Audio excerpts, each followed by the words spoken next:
So, good morning. Um, I'd like to start by sharing something.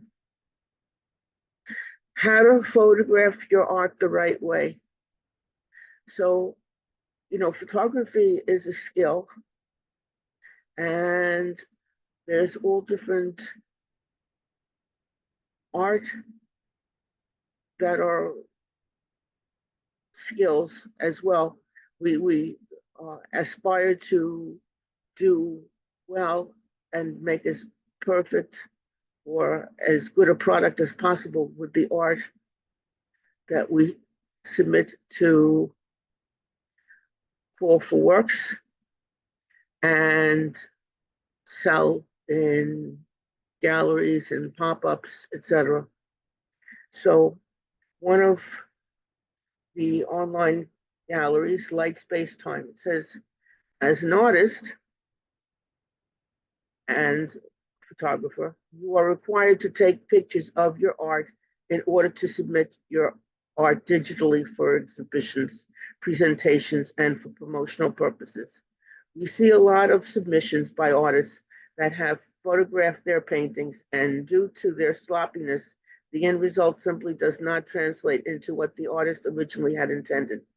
A good photograph of your art may mean the difference between getting into an exhibition or making that important sale.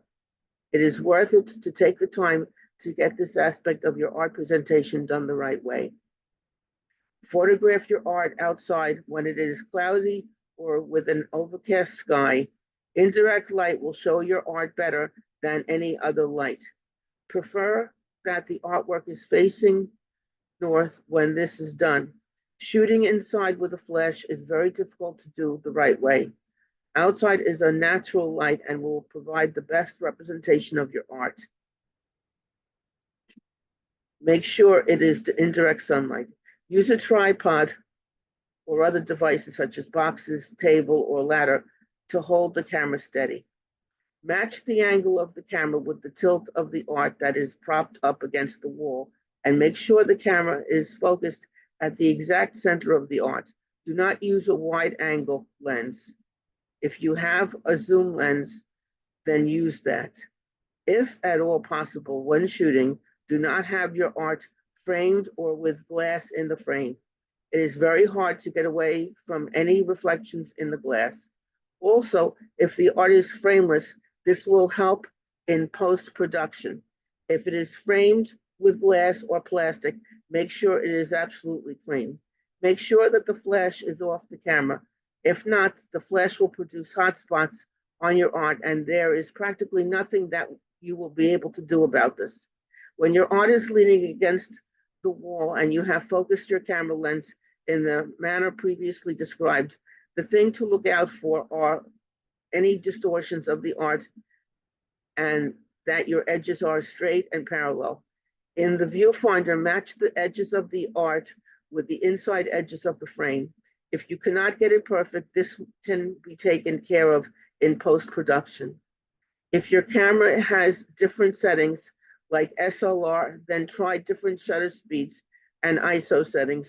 Try to bracket the camera's settings from high to low, and you should be able to produce an image somewhat in the middle of the setting that match the depth and color of your art. Slower shutter speeds will help with your colors. Experiment with the exposure and shutter speeds if you are doing this for the first time. Better yet, if you have a photographer friend, see if they can help you with this. You will need photo editing software to crop the image in order to eliminate any distortions and lines that could not be made exactly parallel. If you do not have an editing program, there are good free programs that can be downloaded. Also, you can eliminate the frame when you crop the image. Also use the editing software to balance your colors and contrast. It will never be perfect, but you will be able to get pretty close representation of your art. Make sure that you are producing a JPEG image for the submission process, as this is the accepted standard. An image of your art will never be perfect, but with trial, error, and experimentation, you should be able to present your art in a better manner than you were previously doing. Remember, you are competing with other artists that are sweating over the aspect of presenting their art as they know how important it is. It is time for you to take your art presentation to a higher level. So the goal here is how to photograph your art using a smartphone. Now, you have to know your phone, know the camera of your phone. It's a little bit different for iPhone and for Android.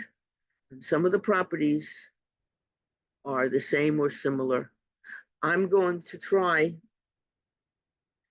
to show you what I can with the camera of my phone, which is a Google Pixel 8 Pro. So I'm going to share my screen and hopefully this will work. Um,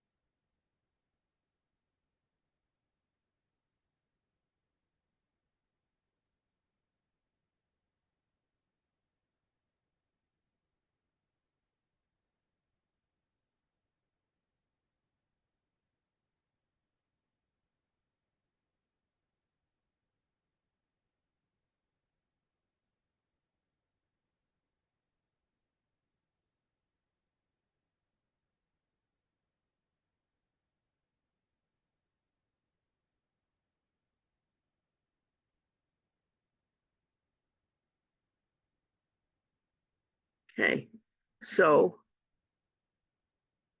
hopefully we will be able to see this and I'm keeping my fingers crossed. So what I've done is I've taken some screenshots. First of all, we want everything to be high res. So just so happens in when I open up the camera icon of my phone, in the lower left-hand side is a little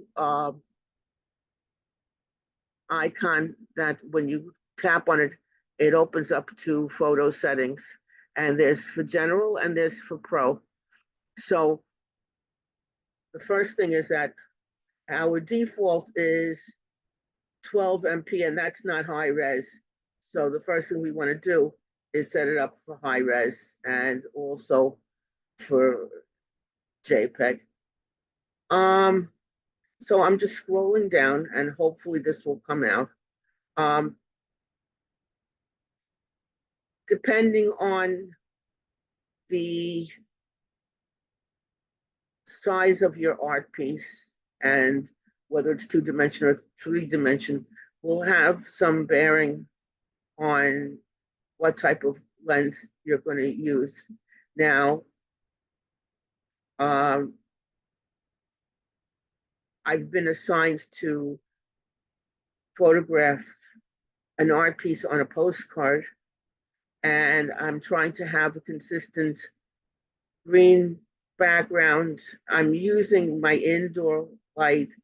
Sorry, with a little postcard, I'm not going to be able to do it outside. It'll blow away, and then I'll be out of luck. So there's 3 different setups you can have. UW is ultra wide, W is wide, and T is telephoto. Those are the different type of lenses. Now,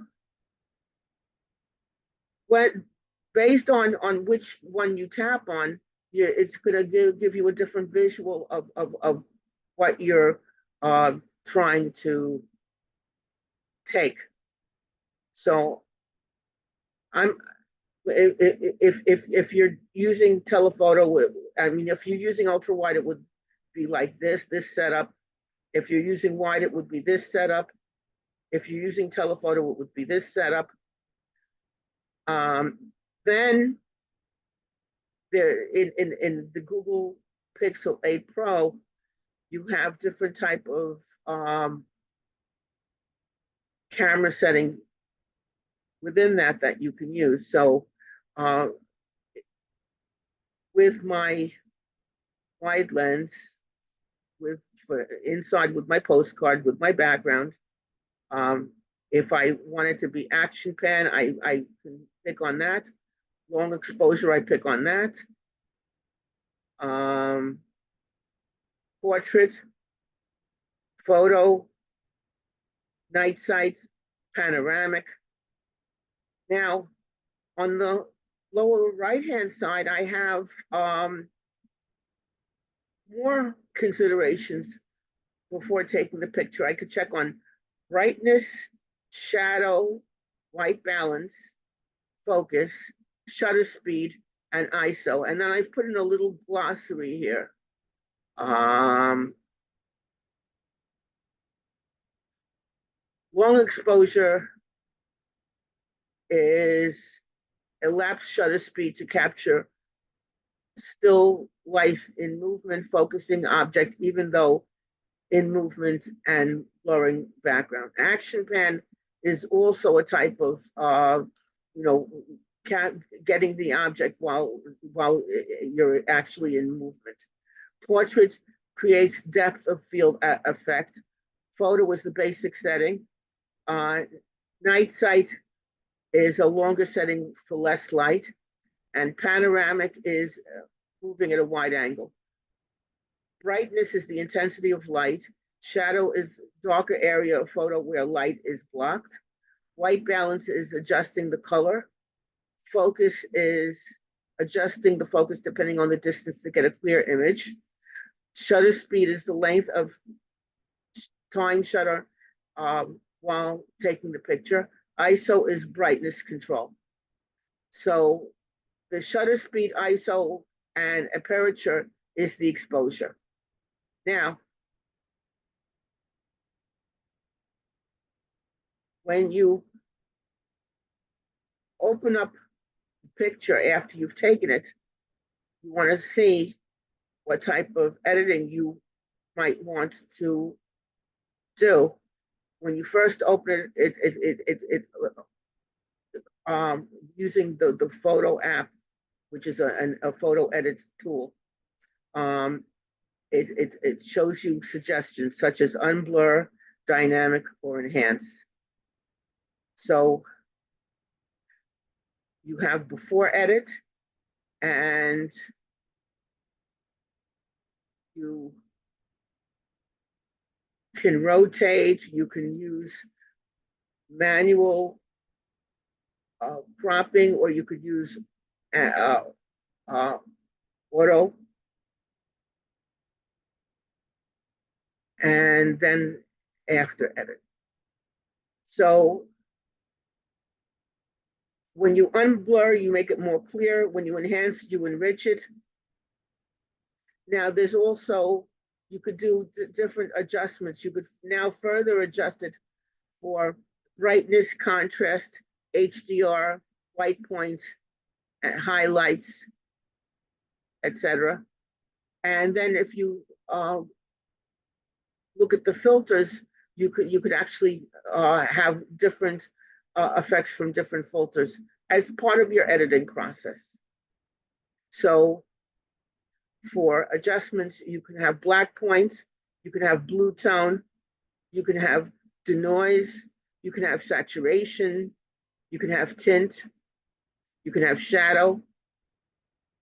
Now, for filters, you can have alpaca, bizarre, lush, honey, Palma, Metro, Playa, Real, Vivid, West, Ali, Eiffel, Onyx, and Vogue. So basically, professional development is also, you know, tightening and strengthening skills that will allow you to advance professionally. And that includes any confidence you could build, knowing your camera and photo editing to be able to empower you when you're taking picture of your art. So good luck in the professional development and in the art submissions, pop-ups, and galleries, and selected art pieces, featured art pieces, and sales. Thank you.